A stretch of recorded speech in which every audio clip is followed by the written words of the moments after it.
Welcome, Riza Ramos. Please tell something about yourself. Good day to all employer in Hong Kong. My name is Riza Circulado Ramos. I am 31 years old from the Philippines. I am married with 2 kids, aged 14 and 10 years old. I am a high school graduate.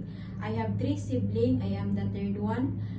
My father's name is Romeo Circulado and my mother's name is Maria Oveleta Circulado. I am a Roman Catholic.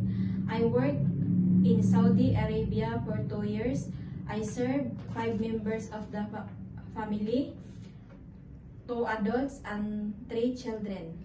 Why do you want to work in abroad or in Hong Kong? I want to work in Hong Kong because I want to sustain all financial needs of my family. Are you willing to take care of a baby or children? Yes, ma'am, I will. What are your duties as a babysitter? As a babysitter, it is my main duty look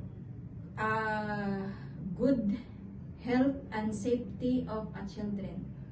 Can you cook Chinese dishes? Like what? No, ma'am, but I am willing to learn. Can you operate electrical appliances? Like what? I can operate a vacuum cleaner, washing machine, iron, and rice cooker. How about washing car? Do you wash car very well? Yes, ma'am, I can wash car. Do you love pets? Like what?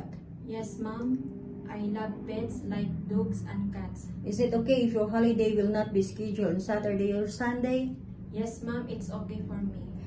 What promises do you have for your future employer? To my future employer, I promise I will be a hardworking, honest, and trustworthy. I will love your children as my own. Thank you.